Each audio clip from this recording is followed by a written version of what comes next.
യേശു ആരിലും വലിയവൻ വലിയവൻ. യേശു യേശു ആരിലും വലിയവൻ വലിയവൻ. ആരിലും വലിയവൻ വലിയവൻ. സൗഖ്യദായകൻ പാപമോചകൻ. സൗഖ്യദായകൻ പാപമോചകൻ. യേശുവേകരക്ഷകൻ. യേശുവേകരക്ഷകൻ. കരുണാമയൻ സ്നേഹഗായകൻ. കരുണാമയൻ സ്നേഹഗായകൻ.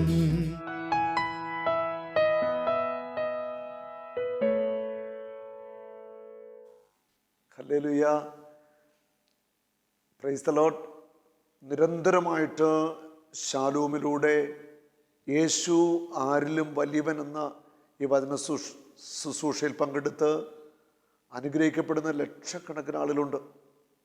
അനേകർ നമ്മുടെ ഓഫീസിലേക്ക് വിളിക്കുമ്പോൾ പറയാറുണ്ട്, ഈ ശുശ്രൂഷ കണ്ടുകൊണ്ടിരിക്കുമ്പോൾ തന്നെ അത്ഭുതമായിട്ടുള്ള സൗഖ്യങ്ങൾ ലഭിച്ചിട്ടുണ്ട്, വലിയ വചനത്തിന് അഭിഷേകം ലഭിച്ചിട്ടുണ്ടെന്നൊക്കെ അനേകർ നമ്മുടെ ഓഫീസിൽ വിളിച്ച് പറയാറുണ്ട്. ഇതൊക്കെ കേൾക്കുമ്പോൾ വലിയ സന്തോഷമുണ്ട്. കാരണം കർത്താവ് ഓരോ പ്രവൃത്തികളും ചെയ്യുന്നത് തൻ്റെ വചനത്തിലൂടെയാണ്. ജീവനുള്ള ദൈവത്തിൻ്റെ വചനമാണ് നിങ്ങൾ കേൾക്കുന്നത്. ഈ വചനം നിങ്ങളുടെ മജ്ജയിലേക്ക്, മാംസത്തിലേക്ക്, അസ്ഥിയിലേക്കെല്ലാം തുളഞ്ഞു കയറുകയാണ്.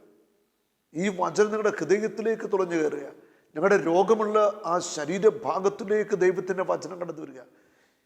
വന്ധ്യമായിരിക്കുന്ന ഗർഭപാത്രങ്ങളുടെ മേൽ ദൈവത്തിൻ്റെ വചനം കടന്നു വരികയാണ്. അപ്പോൾ ദൈവത്തിൻ്റെ വചനം കടന്നു വന്നാണ് വലിയ പ്രവൃത്തികൾ ചെയ്തുകൊണ്ടിരിക്കുന്നത്. ഹല്ലേലൂയ. നമ്മളിന്ന് ചിന്തിക്കുന്നത് വളരെ പ്രധാനപ്പെട്ടൊരു വിഷയമാണ്. ഈ ലോകത്തിൽ ഇന്ന് അനേക വ്യക്തികൾ, കോടിക്കണക്കിന് മനുഷ്യർ അബോർഷൻ ചെയ്തിട്ടുണ്ട്.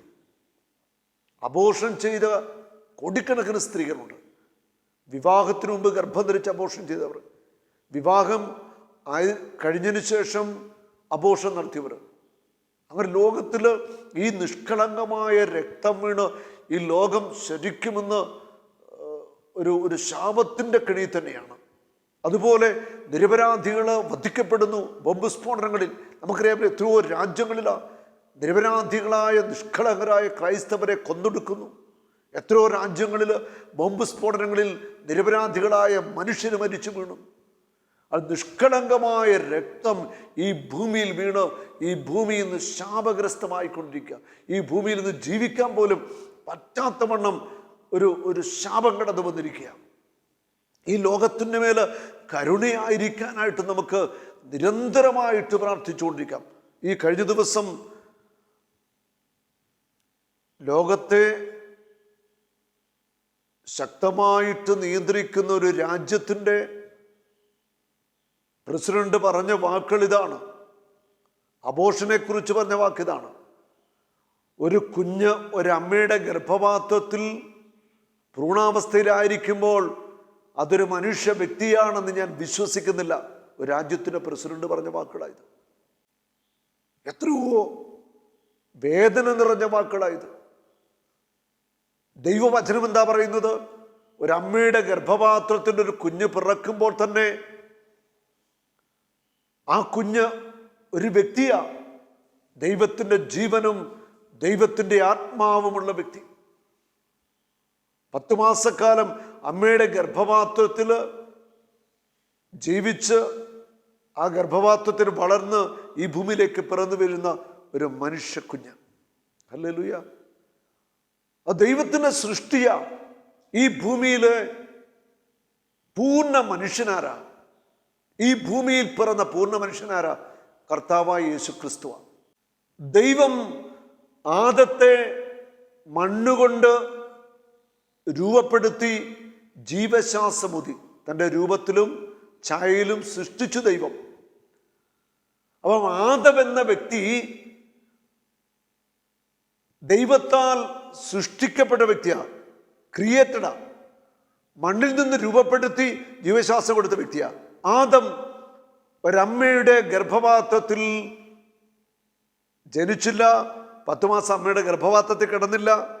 ഒരു കൊച്ചു കുഞ്ഞായിട്ട് ഈ ഭൂമിയിൽ പിറന്ന് തട്ടിമുട്ടി വീണ് ഓടി, അങ്ങനൊരു ബാല്യമില്ല, അങ്ങനെയൊന്നുമില്ല ആദത്തിൻ്റെ ജീവിതം. എത്രയോ ശരിയാണത്. അപ്പൊ ആദം ഒരു പൂർണ്ണ മനുഷ്യനായിട്ട് സൃഷ്ടിക്കപ്പെട്ടു. പർദീസായിലെ എല്ലാ സന്തോഷത്തിൻ്റെ നടുവിൽ രോഗമോ ദുഃഖമോ പ്രയാസമോ ഒന്നുമില്ല, ആകെ സന്തോഷത്തിലായിരുന്നു ആദം. യേശു ഈ ഭൂമിയിൽ ജനിക്കുന്നത് പരിശുദ്ധ കന്യകാമറിയത്തിൻ്റെ ഗർഭപാത്രത്തിൽ ഒരു മനുഷ്യ ശിശുവായിട്ടാണ്. 10 മാസക്കാലം പരിശുദ്ധ അമ്മയുടെ ഗർഭപാത്രത്തിലാണ്. അപ്പം ഞാനും നിങ്ങളും അമ്മയുടെ ഗർഭപാത്രത്തിൽ പിറന്നവരാ. അപ്പം യേശു നമ്മെപ്പോലെ ഒരുവനായിട്ട് മാറുക. അമ്മയുടെ ഗർഭപാത്രത്തിൽ പിറന്ന് ഭൂമിയിൽ ജനിച്ച് ദുഃഖങ്ങളും വേദനകളൊക്കെ അനുഭവിച്ച്, വിശപ്പറിഞ്ഞ്, ദാഹം അനുഭവിച്ച്, മനുഷ്യവർഗത്തിന് വേണ്ടി പീഡയും വേദനയൊക്കെ സഹിച്ച് യേശു ഒരു പൂർണ്ണ മനുഷ്യനും പൂർണ്ണ ദൈവമായിട്ടാണ് ഈ ഭൂമിയിൽ ജീവിച്ചത്. ഇവിടെ ആദ്യത്തെ പൂർണ്ണ മനുഷ്യനാരാ? യേശു ക്രിസ്തുവാണ്. നമ്മെപ്പോലൊരു ബാല്യകാലം ആദത്തിനില്ലായിരുന്നു. ഹവ്വായ്ക്കുണ്ടോ? ഹവ്വായ്ക്കില്ല. ആദത്തിൻ്റെ വാരിയൽ ഊരിയെടുത്തിട്ട് ദൈവം ഹവ്വായെ സൃഷ്ടിച്ചുവെന്നാണ് ഉൽപ്പത്തിയിൽ പറയുന്നത്. അപ്പോൾ ആദവും ഹവ്വായും സൃഷ്ടികളാണ്. സന്തോഷത്തിൻ്റെ നടുവിൽ പ്രതീസായിൽ, ഒന്നിനും കുറവില്ലാത്ത പ്രതീസായിലേക്ക് അവർ സൃഷ്ടിക്കപ്പെടുകയായിരുന്നു. അവരുടെ ജീവിതത്തിൽ ദുരിതങ്ങളും ദുഃഖങ്ങളും രോഗങ്ങളും തകർച്ചകളും എപ്പോൾ ആരംഭിച്ചത്? പാപം ചെയ്തു. ആദ്യ മനുഷ്യർ അവർ പാപം ചെയ്തു. ഹവ്വായിലൂടെ പാപം കടന്നു വരികയാണ്. ആദവും അതിൽ പങ്കുപറ്റി. പാപം ചെയ്തവർ പർദീസായിക്ക് പുറത്താക്കപ്പെട്ടു. രോഗത്തിൻ്റെ, ദുഃഖത്തിൻ്റെ, പീഡനത്തിൻ്റെ, തകർച്ചയുടെ എല്ലാ അനുഭവങ്ങളിലേക്ക് അവർ എടുത്തെറിയപ്പെടുകയാണ്. ആ ദൈവിക സന്തോഷത്തിൽ നിന്ന്, കൃപയിൽ നിന്ന് അവർ പുറത്താക്കപ്പെട്ടു. ഞാൻ പറഞ്ഞു വരുന്നത്, എല്ലാ വേദനകളിലൂടെയും കടന്നുപോയി ദൈവം തന്നെയായിരുന്നിട്ടും ദൈവമായിട്ടുള്ള സമാനത വിട്ടുകൊണ്ട് ഈ ഭൂമിയിൽ ഒരു മനുഷ്യനായിട്ട് പിറന്ന യേശു ക്രിസ്തു. യേശുവാണ് പൂർണ്ണ മനുഷ്യൻ. നമ്മിൽ ഒരുവനായിട്ട് പിറന്നു. നമ്മെപ്പോലെ സങ്കടങ്ങളും വേദനകളൊക്കെ യേശു അനുഭവിച്ചു. Price the Lord. നമുക്ക് വേണ്ടി പീഡ സഹിച്ചു കുരിശിൽ മരിച്ചു. ഹല്ലേലൂയ. അവൾ മാനവരാശിയുടെ എല്ലാ ദുഃഖങ്ങളും വേദനകളും രോഗങ്ങളും തകർച്ചകളും ശാപങ്ങളും ഏറ്റെടുക്കാൻ വേണ്ടി യേശു നമ്മിൽ ഒരുവനെ പോലെയായിട്ട് മാറുകയാണ്. Price the Lord. അപ്പോൾ ഈ ഭൂമിയിൽ ഒരമ്മയുടെ ഗർഭപാത്രത്തിൽ പിറക്കുന്ന ഓരോ ശിശുവും ഒരു ഭ്രൂണാവസ്ഥയിൽ തന്നെ ഒരു മനുഷ്യ ശിശുവാണ്. ആ ഭ്രൂണത്തിൽ, ആ മനുഷ്യ ശിശുവിൽ ദൈവത്തിൻ്റെ ജീവനും ആത്മാവുമുണ്ട്. ഈ ഒരു സത്യം നമ്മൾ ഉറച്ചു വിശ്വസിക്കണം. സഭ പഠിപ്പിക്കുന്ന ഇത്. ഒരു കുഞ്ഞിനെ അബോർഷൻ ചെയ്യുവാൻ, കൊന്നുകളയുവാൻ ദൈവം അനുവദിച്ചിട്ടില്ല. കത്തോലിക്ക സഭ അതിന് ഒരിക്കലും സമ്മതിക്കത്തില്ല. പുറപ്പാടിന്റെ പുസ്തകം 1-ാം അധ്യായത്തിൽ ഈജിപ്തിന്റെ അടിമത്തത്തിൽ കഴിയുന്ന ഇസ്രായേൽ മക്കളെ കുറിച്ചാണ് പറയുന്നത്. ഈജിപ്തിന്റെ അടിമത്തത്തിൽ കഴിയുന്ന ഇസ്രായേൽ മക്കൾ, അവർക്ക് ജനിക്കുന്ന കുഞ്ഞുങ്ങളെ, പ്രത്യേകിച്ച് ആൺകുട്ടികളെ നൈൽ നദിയിലേക്ക് വലിച്ചെറിയുവാനായിട്ട് ഫറവോ നിർദ്ദേശം കൊടുക്കുകയാണ്. അങ്ങനെ ഒരു ഹെബ്രായ വനിത ഒരു കുഞ്ഞിന് ജന്മം കൊടുക്കുകയാണ്. ആ കുഞ്ഞ് പിന്നീട് മോശയായിട്ട് വരുന്നത് നമ്മൾ 1-ാം അധ്യായത്തിലും 2-ാം അധ്യായത്തിലും കാണുന്നുണ്ട്. ആ ഭാഗം നമ്മൾ ചിന്തിക്കുക. ഈജിപ്ത് രാജാവ് ഷിഹ്റ, പൂവ എന്ന 2 പേരായ 2 ഹെബ്രായ സൂതികർമ്മികളോട് പറഞ്ഞു. സൂതികർമ്മിണികൾ, അതായത് പ്രസവമെടുക്കുന്നവർ. പണ്ട് കാലത്ത് നമ്മുടെ നാട്ടിലും ഇതുപോലെ ആശുപത്രിയോ മറ്റു കാര്യമൊന്നുമില്ല. സൂതി കർമ്മിണികളാണ് വീടുകളിൽ വന്ന് പ്രസവമെടുത്തു കൊടുക്കുന്നൊരു കാലഘട്ടം നമ്മുടെ നാട്ടിലുണ്ടായിരുന്നു.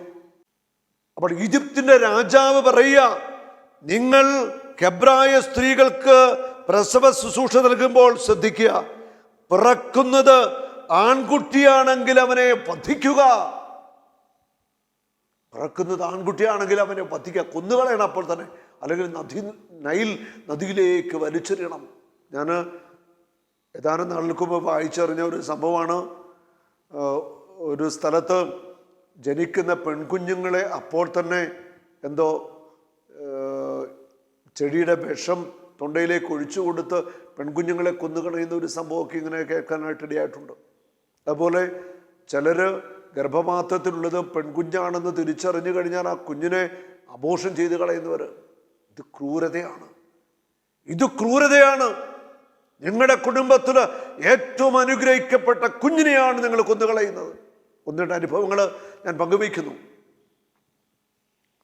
ഒരു ഭാര്യയും ഭർത്താവും അവര് ആൺകുഞ്ഞുങ്ങളെയൊക്കെ ആഗ്രഹിച്ചു. പക്ഷേ ആദ്യം ജനിച്ച 2 കുഞ്ഞുങ്ങളും പെൺകുഞ്ഞുങ്ങളാണ്. മൂന്നാമതും ഭാര്യ ഗർഭിണിയായി കഴിഞ്ഞപ്പോൾ ഗർഭിണിയാണെന്നുള്ള തിരിച്ചറിവ് ആ ബോധ്യത്തിലേക്ക് വന്നു കഴിഞ്ഞപ്പോൾ ഭാര്യയും ഭർത്താവോട് ആലോചിച്ചു എന്താ ചെയ്യുക. അപ്പം അവരുടെ മനസ്സിൽ ഒരു ചിന്തയുണ്ടായിരുന്നു, മൂന്നാമത്തേതും പെൺകുഞ്ഞായിരിക്കും. അതിന് അബോർഷൻ ചെയ്യാനായിട്ട് തീരുമാനിച്ചു. അതിനുവേണ്ടി ഇറങ്ങിപ്പുറപ്പെട്ടു. അപ്പോഴിതാ ഒരു സ്നേഹിതൻ ദൈവാനുഭവത്തൊക്കെയുള്ള ഒരു മകനുമായിട്ട് ഇങ്ങനെ സംസാരിക്കാനിടയായപ്പോൾ ആ വ്യക്തി പറഞ്ഞു കൊടുത്തു, നിങ്ങൾക്ക് ജനിക്കാൻ പോകുന്ന ഗർഭത്തിലുള്ള ഈ കുഞ്ഞ് ഒരാൺകുഞ്ഞാണെങ്കിൽ നിങ്ങൾ കൊല്ലുന്നത് ഒരാൺകുഞ്ഞിനെയല്ലേ? നിങ്ങൾക്ക് ഏറ്റവും അനുഗ്രഹമാകേണ്ട കുഞ്ഞിനെയല്ലേ നിങ്ങൾ കൊല്ലാൻ പോകുന്നത്? ഈ ചോദ്യം ഒരു ഇടിവാള് പോലെ അവിടെ ഹൃദയത്തിലൂടെ കടന്നുപോയി. അപ്പോൾ തന്നെ തീരുമാനിച്ചു അബോർഷൻ ചെയ്യുന്നില്ല. അവർ മടങ്ങിപ്പോയി. മൂന്നാമത്തെ കുഞ്ഞിനെ പ്രസവിച്ചു. മിടുക്കൻ ഒരാൺകുട്ടി. അവനിപ്പോൾ എഞ്ചിനീയറാ. ദൈവത്തിന്റെ ജനമേ തിരിച്ചറിയണം, നിങ്ങൾ കൊന്നുകളഞ്ഞ ആൺകുഞ്ഞും പെൺകുഞ്ഞുങ്ങളുമായിരുന്നു നിങ്ങളുടെ കുടുംബത്തിന്റെ ഏറ്റവും വലിയ അനുഗ്രഹം. അബോർഷൻ ചെയ്തവര് ദൈവസന്നിധി നിലവിളിച്ചു പ്രാർത്ഥിക്കണം. ഹോസിയ 9:14 കർത്താവേ നീ അവർക്ക് എന്ത് കൊടുക്കും?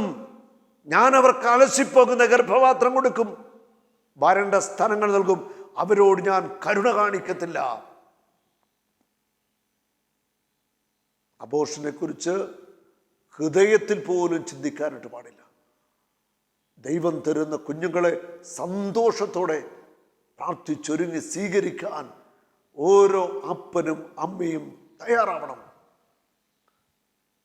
അവിടെ ഈജിപ്തിനായിരുന്ന ദൈവജനത്തിന്റെ ആൺകുഞ്ഞുങ്ങളെ നൈൽ നദിയിലേക്ക് വലിച്ചെറിയുവാനായിട്ട് കൊന്നുകളയുവാനൊക്കെയാണ് രാജാവ് പറയുന്നത്. ഹല്ലേലൂയ. പെൺകുഞ്ഞുങ്ങൾ ജീവിച്ചോളട്ടെ. രാജാവ് പറയുന്നു പെൺകുഞ്ഞുങ്ങൾ ജീവിച്ചോട്ടെ. ആകയാൽ രാജാവ് സൂതികർമ്മികളെ വിളിച്ചു ചോദിച്ചു, നിങ്ങൾ എന്തുകൊണ്ടാണ് ആൺകുഞ്ഞുങ്ങളെ ജീവിക്കാൻ അനുവദിക്കുന്നത്? എന്തുകൊണ്ടാണ് അവരെ വിട്ടയച്ചത്? സൂതികർമ്മിണികളെ ഫറവോട് പറയുകയാണ്, ഹെബ്രായ സ്ത്രീകൾ ഈജിപ്തുകാരികളെ പോലെയല്ല. അവർ പ്രസരിപ്പുള്ളവരാകിയാൽ സൂതികർമ്മിണി ചെന്നെത്തും മുമ്പേ അവർ പ്രസവിച്ചു കഴിഞ്ഞിരിക്കും. ഹെബ്രായ സ്ത്രീകള് പ്രസരിപ്പുള്ളവരാ. കത്തോലിക്ക കുടുംബങ്ങളിലെ സ്ത്രീകള് പ്രസരിപ്പുള്ളവരായിട്ട് മാറണം. മക്കൾക്ക് ജന്മം നൽകുവാൻ ഹൃദയത്തിന് തീരുമാനമെടുക്കണം. വരും കാലഘട്ടങ്ങളിൽ ക്രൈസ്തവ സമൂഹത്തിന്റെ നിലനിൽപ്പിന് വേണ്ടി നമ്മുടെ തലമുറകൾ ഈ ഭൂമിയിൽ ഉണ്ടാകണമെങ്കിൽ അതിനുവേണ്ടി മക്കൾക്ക് ജന്മം കൊടുക്കാൻ തീരുമാനമെടുക്കണം. ഉറച്ച നിലപാടുകളിലേക്ക് ക്രൈസ്തവ കുടുംബങ്ങൾ വരണം. സൂതികർമ്മിണികൾക്ക് ദൈവ ഭയമുണ്ടായിരുന്നു. അതുകൊണ്ട് അവർക്ക് സന്താന പരമ്പരകളെ ദൈവം കൊടുത്തു. ഹല്ലേലൂയ. സന്താന പരമ്പരകളെ ദൈവം നൽകുകയാ. അബോർഷൻ ചെയ്തവരും ചെയ്യിച്ചവരൊക്കെ ഓർത്തോ, സന്താന പരമ്പരകൾ അറ്റുപോകാതിരിക്കണമെങ്കിൽ കരുണയ്ക്ക് വേണ്ടി നിലവിളിച്ചു കൊള്ളുക, പ്രാർത്ഥിച്ചു കൊള്ളുക. അപ്പോൾ ഫറവോ പ്രജകളോട് കൽപ്പിച്ചു, ഹെബ്രായർക്ക് ജനിക്കുന്ന ആൺകുട്ടികളെല്ലാം നൈൽ നദിയിൽ എറിഞ്ഞു കളയുവിൻ, പെൺകുട്ടികൾ ജീവിച്ചു കൊള്ളട്ടെ. സൂതികർമ്മികള് ആൺകുട്ടികളെ എല്ലാം കൊല്ലുന്നില്ലെന്ന് മനസ്സിലായപ്പോൾ രാജാവ് എന്താ പറഞ്ഞത്? ആൺകുഞ്ഞുങ്ങളെ മൊത്തം നൈൽ നദിയിലേക്ക് വലിച്ചെറിഞ്ഞു കൊള്ളുക, കൊന്നുകളയാനാ പറയുന്നത്. അപ്പോൾ ഒരു സമൂഹത്തിന്റെ വംശനാശം വരുത്തുവാനായിട്ട്, ദൈവജനത്തിന്റെ വംശനാശം വരുത്തുവാനായിട്ടുള്ള ഒരു ശ്രമം ഇവിടെ നടക്കുന്നത്. ഇത് സാത്താന്റെ പരിപാടിയാ. ഈ നാളുകളിലും അത് തന്നെയാ സംഭവിക്കുന്നത്. സാത്താന്റെ വലിയ പ്രവൃത്തികൾ ലോകമെമ്പാടും നടന്നുകൊണ്ടിരിക്കുക. യൂറോപ്യൻ രാജ്യങ്ങളിൽ സായിപ്പും മദാമയൊക്കെ കല്യാണം കഴിക്കണ്ട, സ്വർഗഭോഗം സ്വർഗഭോഗമായിട്ട് നടക്കുകയാണ്. കല്യാണം വേണ്ട, തോന്നിവാസ ജീവിതമാ, മക്കള് വേണ്ട, അവർക്കടുത്ത തലമുറയില്ല. അവരുടെ രാജ്യങ്ങള് നാശത്തിലേക്ക് പോകുക, വേറെ ജനതകൾ അവിടെ കീഴടക്കിക്കൊണ്ടിരിക്കുന്ന സത്യം ഇവർ തിരിച്ചറിയാതിരിക്കുന്നു. ദൈവജനമേ, ഉണരുക, ഉണരുക. വചനം പറയുന്നുണ്ടല്ലോ, ഉണർന്ന് പ്രശോഭിക്കുക. ക്രൈസ്തവന്റെ വിളിയത ഉണർന്ന് പ്രശോഭിക്കുക. പ്രശോഭിക്കുന്ന മക്കൾ നമുക്ക് ധാരാളം ഉണ്ടാവട്ടെ. പുറപ്പാട് പുസ്തകത്തില് 2-ാം അധ്യായത്തില് നമ്മൾ വായിക്കുന്നു, അക്കാലത്ത് ലേവി ഗോത്രത്തിൽപ്പെട്ട ഒരാൾ തന്നെ ഗോത്രത്തിൽപ്പെട്ട ഒരു സ്ത്രീയെ വിവാഹം ചെയ്തു. അവൾ ഗർഭം ധരിച്ചൊരു പുത്രനെ പ്രസവിച്ചു.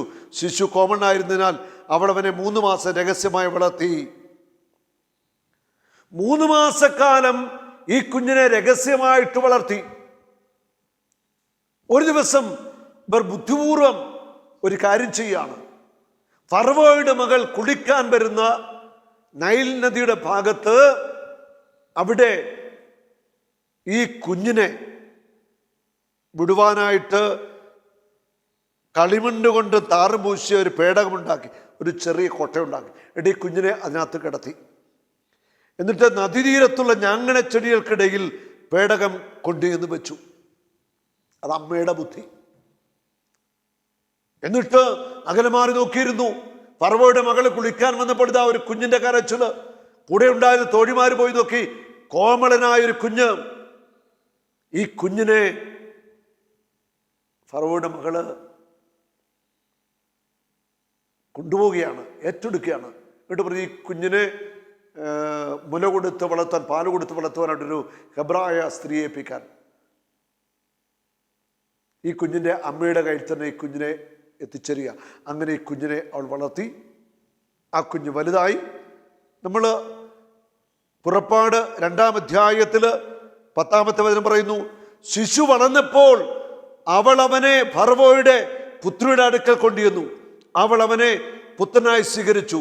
ഞാൻ അവനെ വെള്ളത്തിൽ നിന്നെടുത്തു എന്ന് പറഞ്ഞുകൊണ്ട് അവൾ അവന് മോശ എന്ന് പേര് വിളിച്ചു. ഫറവോയുടെ കൊട്ടാരത്തിന് മോശ എത്തിച്ചേരുകയാ. അവനെ അവൾ സ്വന്തം മകനായിട്ട് സ്വീകരിക്കുക. എന്നിട്ട് പറയാം, വെള്ളത്തിൽ നിന്ന് ഞാൻ അവനെ എടുത്തു എന്ന് പറഞ്ഞുകൊണ്ട് അവന് മോശ എന്ന് പേര് വിളിച്ചു. ഹല്ലേലൂയ. ദൈവത്തിന്റെ വലിയ കരുതല. ഈ കുഞ്ഞന്ന് വധിക്കപ്പെടാതെ, നൈൽ നദിയിൽ എറിയപ്പെടാതെ, കൊല്ലപ്പെടാതെ കുഞ്ഞിനെ കർത്താവ് സൂക്ഷിക്കുകയാ. ഈ കുഞ്ഞിനെ കൊണ്ട് ദൈവത്തിന് വലിയൊരു പദ്ധതി ഉണ്ടായിരുന്നു. വെള്ളത്തിൽ നിന്ന് എടുക്കപ്പെട്ട മോശ, പുറപ്പാടിന്റെ പുസ്തകത്തിന് 14-ാം അധ്യായത്തില് നമ്മൾ വായിക്കുന്നുണ്ട്, മോശ കരന്നിട്ട് പിടിക്കുമ്പോൾ ചെങ്കടൽ പിളർത്തപ്പെടുന്ന കാഴ്ച, വെള്ളം വിഭജിക്കപ്പെടുന്ന അത്ഭുത കാഴ്ച നമ്മൾ കാണുകയാ. ഹല്ലേലൂയ. ദൈവത്തിന് ഓരോ കുഞ്ഞിനെ കുറിച്ചും വലിയ പദ്ധതിയുണ്ട്, വലിയ കരുതലുണ്ട്. തിരിച്ചറിയണം. മോശയെ ഇസ്രായേൽ ജനത്തെ മോചിപ്പിക്കുന്ന പ്രവാചകനാക്കി ഉയർത്തി. 30 ലക്ഷത്തിലധികം ആളുകളെ ഈജിപ്തിന്റെ അടിമത്തത്തിൽ നിന്ന് കാനാൻ ദേശത്തേക്ക് നയിക്കുവാൻ ചെങ്കടൽ പിളർത്തിക്കൊണ്ട് മോശയെ മുന്നിൽ നിർത്തിയ ദൈവം, ആ ദൈവം ഇന്നും ജീവിക്കുന്നു. നമുക്ക് എത്ര മക്കളെ തന്നാലും ആ ദൈവത്തിന് പരിപാലിക്കാൻ കഴിവുണ്ട്, ശക്തിയുണ്ട്. അവൻ കരുത്തനാണ്. നിങ്ങൾക്ക് ജനിക്കാൻ പോകുന്ന കുഞ്ഞ് ഏറ്റവും അനുഗ്രഹിക്കപ്പെട്ട ശിശു തന്നെയാണ്. ഹല്ലേലൂയ. കഴിഞ്ഞ സെപ്റ്റംബർ 3-ാം തീയതി എല്ലാ പത്രങ്ങളിലെയും ഫ്രണ്ട് പേജില് ഒരു വ്യക്തിയുടെ ചിത്രമുണ്ടായിരുന്നു. ലോക ഫുട്ബോൾ ഇതിഹാസമായിട്ട് മാറിയ ക്രിസ്ത്യാനോ റൊണാൾഡോ, CR7 എന്ന ചുരുക്കപ്പേരുള്ള 36 വയസ്സുകാരൻ ക്രിസ്ത്യാനോ റൊണാൾഡോ. പത്രത്തിന്റെ എല്ലാ പത്രങ്ങളിലും, ഇംഗ്ലീഷിലും മലയാളത്തിലും ലോകത്തിലെ മുഴുവൻ പത്രങ്ങളുടെയും ഹെഡിങ് വാർത്തയായിരുന്നു. സംഭവം ഇതാണ്: രാജ്യാന്തര ഫുട്ബോൾ ചരിത്രത്തിൽ 111 ഗോൾ സ്വന്തമാക്കിക്കൊണ്ട് ഫുട്ബോളിന്റെ നെറുകയിൽ റൊണാൾഡോ എന്ന ചെറുപ്പക്കാരൻ എത്തിച്ചേരുകയാണ്. ക്രിസ്തുവിൽ വിശ്വസിക്കുന്ന, ക്രിസ്തുവിനെ ഏറ്റുപറയുന്ന, ക്രിസ്തുവിനെ ആരാധിക്കുന്ന റൊണാൾഡോ ലോക ഫുട്ബോളിന്റെ നെറുകയിൽ എത്തിച്ചേർന്നു. അദ്ദേഹത്തിൻ്റെ ജനനത്തെക്കുറിച്ച് അന്ന് ദീപിക പത്രത്തിൽ വന്ന വാർത്ത ഒരുപക്ഷെ നിങ്ങൾ ചിലരെങ്കിലും വായിച്ചിട്ടുണ്ട്. ഞാനത് പങ്കുവയ്ക്കാൻ ആഗ്രഹിക്കുകയാണ്. രാജ്യാന്തര ഫുട്ബോളിൽ 111 ഗോളടിച്ച റൊണാൾഡോ എന്ന ചെറുപ്പക്കാരന്റെ ബാല്യം, ദാരിദ്ര്യം നിറഞ്ഞ കുടുംബം, ജീവിക്കാൻ ഒരു മാർഗമില്ല. അമ്മ പാചക ജോലിക്കാരിയായിട്ട് പോകുമായിരുന്നു. മരിയ ഡോളറസ് അമ്മയുടെ പേര്. അപ്പൻ ഹൊസെ ഡീനീസ് അവീറോ. അപ്പനെന്തോ ചെറിയൊരു ജോലി ഉണ്ടായിരുന്നു. ദാരിദ്ര്യം നിറഞ്ഞ കുടുംബം, പട്ടിണി, കഷ്ടപ്പാട്. നാലാമത് മരിയ ഡോളറസ് ഗർഭിണിയായി. ഗർഭപാത്രത്തിൽ കിടക്കുന്ന കുഞ്ഞാണ് ഇന്നത്തെ റൊണാൾഡോ. 3 കുഞ്ഞുങ്ങൾ ഉള്ളവരെ തന്നെ പോറ്റുവാൻ പ്രയാസപ്പെടുക ദാരിദ്ര്യത്തിൽ. അപ്പോൾ ഇങ്ങനെ മനസ്സിൽ അവർ ചിന്തിക്കുകയാണ്, ഈ കുഞ്ഞിനെ നശിപ്പിക്കണം. ഈ അമ്മ ചെയ്ത പ്രവൃത്തി ഇതാണ്. ബിയർ ചൂടാക്കി, ചൂടുള്ള ബിയർ കുടിച്ചുകൊണ്ട് അനേക തവണ ഗർഭപാത്രത്തിലെ കുഞ്ഞിനെ അലസിപ്പിക്കാനായിട്ട് പരിശ്രമിച്ചുകൊണ്ടിരുന്നു. ഗർഭപാത്രത്തിൽ കിടന്ന് ആ ശിശു അതിനെയെല്ലാം അതിജീവിച്ചു. അമ്മയുടെ ഗർഭപാത്രത്തിലായിരിക്കുമ്പോഴേ നിന്നെ ഞാൻ അറിഞ്ഞു, നിന്നെ ഞാൻ തിരഞ്ഞെടുത്തു. ഈ കുഞ്ഞിനെ കുറിച്ച് ദൈവത്തിന് ഒരു വൻ പദ്ധതി ഉണ്ടായിരുന്നു. ആ കുഞ്ഞ് അബോർഷനായി പോയില്ല. അമ്മയുടെ എല്ലാ പരിശ്രമവും പരാജയപ്പെട്ടു. ആ കുഞ്ഞ് ആ ഗർഭപാത്രത്തെ വളർന്നു. അമ്മ പ്രസവിച്ചു. അപ്പൻ വലിയ സിനിമയുടെ താല്പര്യമുള്ള വ്യക്തിയാണ്. അന്ന് അമേരിക്കയിലെ അറിയപ്പെടുന്ന വലിയൊരു താരമാണ് റൊണാൾഡോ, റീഗൻ റൊണാൾഡോ. അപ്പം അദ്ദേഹത്തെ വലിയ ഇഷ്ടമാണ്. അപ്പന് മകന് ആ പേരും കൂടെ ചേർത്താണ് ഇട്ടത്, ക്രിസ്ത്യാനോ റൊണാൾഡോ. ഇന്ന് ലോക ചരിത്രത്തിലെ 1-ാം നമ്പർ ഫുട്ബോൾ താരം. രാജ്യാന്തര ഫുട്ബോളിൽ 5 ഭൂഖണ്ഡങ്ങളിലും ഇതുപോലെ ഫുട്ബോളിലൂടെ സമ്പന്നനായ മറ്റൊരു വ്യക്തിയില്ല. ലോക ചരിത്രത്തിൽ നിറയെ നിൽക്കുക ഈ റൊണാൾഡോയാണ് ഇന്ന് തൻ്റെ അമ്മയെ അന്വേഷിക്കുന്നത്. റൊണാൾഡോയുടെ കൂടെയാണ് ഈ അമ്മയും. ഹല്ലേലൂയ. ലോകത്തിലെ ഏറ്റവും വലിയ സമ്പന്നനായിട്ട് അദ്ദേഹം മാറി ഫുട്ബോളിലൂടെ. അമ്മയുടെ ഗർഭപാത്രത്തിൽ വെച്ച് വധിക്കപ്പെട്ടിരുന്നെങ്കിൽ ഈ ഫുട്ബോൾ ഇതിഹാസം ഇന്ന് ലോകത്തിലുണ്ടാവത്തില്ല. അവൾ ഓരോ കുഞ്ഞിനെ കുറിച്ചും ദൈവത്തിൻ്റെ പദ്ധതിയുണ്ട്. ഓരോ ഇതിഹാസമായിട്ട് മാറുവാൻ, ലോക ചരിത്രത്തെ തകിടം മറിക്കുവാനായിട്ട് ദൈവം തീരുമാനിച്ച ചില വ്യക്തികളെങ്കിലുമൊക്കെ അബോർഷനിലൂടെ മാഞ്ഞുപോയിട്ടുണ്ട്. അമ്മമാരെ കേണുകൊടുക്കുക. നിങ്ങൾ കൊന്നുകളഞ്ഞ ശിശു നിങ്ങളുടെ കുടുംബത്തിൻ്റെ വിലപ്പെട്ട മുത്തായിരുന്നുവെന്ന് ദൈവസന്നിധിയിൽ നിങ്ങൾ അനുദപിച്ച് പ്രാർത്ഥിക്കുക. ഒരു തെറ്റ് സംഭവിച്ചല്ലോ. ഒരു പെൺകുട്ടിയും വിവാഹത്തിന് മുൻപ് ഗർഭം ധരിക്കാൻ പാടില്ല, അബോർഷൻ ചെയ്യാനായിട്ട് പാടില്ല. വിവാഹം കഴിഞ്ഞ് മക്കളുണ്ടായി, എത്ര മക്കളുണ്ടായാലും അവയെ സ്വീകരിക്കാൻ തയ്യാറാണ്. അബോർഷന് പോകരുത്. ഹല്ലേലൂയ. ഇത് നിങ്ങളുടെ ഒരു തീരുമാനമായിരിക്കണം. എസെക്കിയേൽ പ്രവാചകന്റെ പുസ്തകത്തില് 16-ാം അധ്യായത്തില് ഇപ്രകാരമാണ് പറയുന്നത്. 1 മുതലുള്ള വചനങ്ങളിൽ കർത്താവ് വീണ്ടും എന്നോട് അരുളിച്ചെയ്തു, ജെറുസലേമിനെ അവിടെ മ്ലേച്ഛതകൾ ബോധ്യപ്പെടുത്തുക. ജെറുസലേമിനെ അവിടെ മ്ലേച്ഛതകൾ ബോധ്യപ്പെടുത്തുക. എസെക്കിയേലിനോട് പറയുക, ജനത്തിന് അവിടെ മ്ലേച്ഛ പ്രവർത്തികൾ ബോധ്യപ്പെടുത്തുക. 4-ാമത്തെയും 5-ാമത്തെയും വരെയും പറയുന്നു, നീ ജനിച്ച ദിവസം നിന്റെ പൊക്കിൽ കൊടി മുറിച്ചിരുന്നില്ല, നിന്നെ കുളിപ്പിച്ച് ശുദ്ധി വരുത്തിയില്ല, ദേഹത്ത് ഉപ്പ് പുരട്ടുകയോ പിള്ളക്കച്ചയിൽ പൊതിയോ ചെയ്തിരുന്നില്ല, ഒരു ശിശുവെന്ന നിലയ്ക്ക് നിന്നെ കരുതിയില്ല, നിന്നെ സ്നേഹിച്ചില്ല. ഇവയിൽ ഒന്നെങ്കിലും ചെയ്യാൻ ആർക്കും ദയ തോന്നിയില്ല. ഗർഭപാത്രത്തിൽ വെച്ച് തന്നെ കശാപ്പ് ചെയ്ത് കളഞ്ഞു. ഭൂമിയിലേക്ക് പിറക്കാൻ പോലും അനുവദിച്ചില്ല. ഇനി പിറന്നു കഴിഞ്ഞപ്പോഴോ എത്രയോ സ്ത്രീകളാ കുഞ്ഞുങ്ങളെ വഴിയോരങ്ങളിലും കുപ്പയിലൊക്കെ കളഞ്ഞിട്ട് പോയ സംഭവങ്ങൾ. ഇവയിൽ ഒന്നെങ്കിലും ചെയ്യാൻ ആർക്കും തോന്നിയില്ല. ജനിച്ച ദിവസം തന്നെ നീ വെറുക്കപ്പെടുകയും വെളിമ്പ്രദേശത്ത് ഉപേക്ഷിക്കപ്പെടുകയും ചെയ്തു. ഹല്ലേലൂയ. വെളിമ്പ്രദേശത്ത് ഉപേക്ഷിക്കപ്പെട്ടു. ഹല്ലേലൂയ. ലോക ചരിത്രത്തിൽ ഇതിഹാസമായിട്ട് റൊണാൾഡോ ഇന്ന് ഉയർന്നു നിൽക്കുന്നുവെങ്കിൽ അത് കർത്താവായ യേശു ക്രിസ്തുവിൻ്റെ ആ പൊൻകരങ്ങളിലെ വലിയ കരുതൽ കൊണ്ടാണ്. Price the Lord. ഓരോ കുഞ്ഞിനും ഈ ഭൂമിയിൽ ജീവിക്കാൻ അവകാശമുണ്ട്. ഓരോ കുഞ്ഞിനും ഈ ഭൂമിയിൽ ജനിക്കാൻ അവകാശമുണ്ട്. മക്കൾ ദൈവത്തിൻ്റെ ദാനമാണ്. യൗവനത്തിൽ ജനിക്കുന്ന മക്കൾ യുദ്ധവീരന്റെ കയ്യിലെ അസ്ത്രങ്ങൾ പോലെയാണ്. യൗവനത്തിൽ വിവാഹം കഴിക്കണം, മക്കൾക്ക് ജന്മം നൽകണം. നമുക്ക് കൂടുതൽ ദൈവസന്നിധി പ്രാർത്ഥിക്കാം. മോശയെ കരുതിയ ദൈവം നമ്മെയും കരുതും, നമ്മുടെ കുഞ്ഞുങ്ങളെ കരുതും. ഗർഭപാത്രത്തിൽ കിടക്കുന്ന ഓരോ കുഞ്ഞുങ്ങളെയും കർത്താവായ ദൈവം കരുതും. ഹല്ലേലൂയ. കർത്താവ് സംരക്ഷിക്കും. ഉറപ്പാണിത്. ഏതാനും മാസങ്ങൾക്ക് മുമ്പ് ഓസ്ട്രേലിയയിൽ നിന്നൊരു സഹോദരി എന്നെ ഫോണിൽ വിളിച്ചു. 6 മാസം ഗർഭിണിയാണ്. സ്കാനിങ്ങിൽ അവരുടെ കുഞ്ഞിന് തലയ്ക്ക് വലിപ്പമുണ്ട്, വെള്ളം കിട്ടുന്നുണ്ട്, മിക്കവാറും ഡൗൺ സിൻഡ്രോം ആയിരിക്കും, അബോർഷൻ ചെയ്യണമെന്നാണ് ഡോക്ടേഴ്സ് പറയുന്നത്.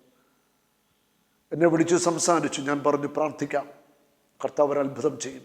ആ കുഞ്ഞിനെ അബോർഷൻ ചെയ്യരുത്. അവരുടെ 3ാമത്തെ കുട്ടിയാണ്. ടെലിഫോണിലൂടെ ഞാൻ പ്രാർത്ഥിച്ചു, തുടർന്നും പ്രാർത്ഥിച്ചുകൊണ്ടിരുന്നു. അവർ വലിയ വിശ്വാസത്തോടു കൂടി ആ മാതാപിതാക്കൾ ആ കുഞ്ഞിനെ സ്വീകരിക്കാൻ തീരുമാനമെടുത്തു.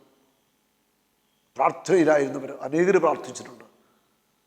9ാം മാസത്തിൽ സ്കാൻ ചെയ്തപ്പോൾ ഡോക്ടേഴ്സ് പറഞ്ഞു കാര്യമായ കുഴപ്പമൊന്നും കാണുന്നില്ല. ആ കുഞ്ഞ് പിറന്നു. ആ കുഞ്ഞിന് തലയ്ക്കും കുഴപ്പമില്ല, ഡൗൺ സിൻഡ്രോം ഇല്ല, മിടുക്കൻ ഒരാൺകുഞ്ഞിനെ ദൈവം അവർക്ക് നൽകുകയാണ്. അബോർഷൻ ചെയ്തിരുന്നെങ്കിലോ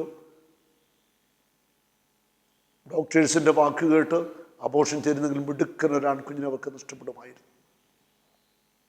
ഗർഭപാത്രത്തിൽ കിടക്കുന്ന കുഞ്ഞിനെയും സൗഖ്യപ്പെടുത്തുവാൻ ദൈവത്തിൻ്റെ കരങ്ങൾക്ക് ശക്തിയുണ്ട്. ഹല്ലേലൂയ. നമുക്ക് ദൈവസന്നിധിയിൽ പ്രാർത്ഥിക്കാം, കുഞ്ഞുങ്ങൾക്ക് വേണ്ടി പ്രാർത്ഥിക്കാം, അബോർഷൻ ചെയ്ത സഹോദരിമാരുടെ മേൽ കരുണയായിരിക്കാൻ പ്രാർത്ഥിക്കാം. കർത്താവായ യേശുവേ, ലോകമെമ്പാടും അനേകം സഹോദരിമാർ അബോർഷൻ ചെയ്തിട്ടുണ്ട്. ഞങ്ങൾ മാപ്പ് ചോദിക്കുന്നു. അബോർഷൻ ചെയ്ത എല്ലാ സ്ത്രീകളോടും, വിവാഹിതരോടും അവിവാഹിതരോടും കരുണ കാണിക്കണമേ. അബോർഷനിൽ കൊല്ലപ്പെട്ട കുഞ്ഞുങ്ങളുടെ ആത്മാക്കളുടെ മേൽ കരുണയായിരിക്കണമേ.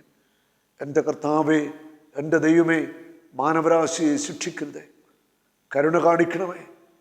ക്രൈസ്തവ സമൂഹത്തോട് കരുണ കാണിക്കണമേ. യുവതിവാക്കന്മാർ വലിയ വിവേകത്തിൽ ജീവിക്കുവാൻ, ചെറുപ്രായത്തിൽ തന്നെ വിവാഹം കഴിച്ച് മക്കൾക്ക് ജന്മം നൽകുവാൻ, കുഞ്ഞുങ്ങളെ വളർത്തുവാനൊക്കെ കൃപ കൊടുക്കണമേ. കർത്താവേ, ഗർഭപാത്രത്തിൽ കിടക്കുന്ന കുഞ്ഞുങ്ങളെ അങ്ങ് അനുഗ്രഹിക്കണമേ. വൈകല്യമുള്ള ഗർഭപാത്രത്തിലുള്ള കുഞ്ഞുങ്ങളെ ഇപ്പോൾ സൗഖ്യമാക്കണമേ. യേശുവിൻ്റെ നാമത്തിൽ പ്രാർത്ഥിക്കുന്നു. ദൈവശക്തി ഗർഭപാത്രത്തിലെ കുഞ്ഞുങ്ങളിലേക്ക് ഒഴുകട്ടെ. ഗർഭപാത്രങ്ങളിൽ കിടക്കുന്ന കുഞ്ഞുങ്ങൾ, രോഗികളായ കുഞ്ഞുങ്ങൾ, വൈകല്യമുള്ള കുഞ്ഞുങ്ങൾ സൗഖ്യം പ്രാപിക്കട്ടെ. ഗർഭപാത്രത്തിൽ ഉള്ള എല്ലാ കുഞ്ഞുങ്ങളുടെ മേലും പരിശുദ്ധാത്മാവ് നിറയട്ടെ. പരിശുദ്ധ മറിയം എലിസബത്തിനെ സന്ദർശിച്ചപ്പോൾ എലിസബത്തിന് ഉദരത്തിലുള്ള യോഹന്നാൻ ആത്മാവിനെ നിറഞ്ഞതുപോലെ കുഞ്ഞുങ്ങൾ പരിശുദ്ധാത്മാവിനെ നിറയട്ടെ. യേശുവേ, കുഞ്ഞുങ്ങളുടെ മേൽ പ്രത്യേകം കരുണയായിരിക്കണമേ. എല്ലാ ഗർഭിണികളെയും മക്കളില്ലാത്തവരെല്ലാം കർത്താവിൻ്റെ കരുണയെ സമർപ്പിക്കുന്നു. കരുണയോടെ അവരെ സ്പർശിക്കണമേ. യേശുവേ നന്ദി, യേശുവേ സ്തോത്രം.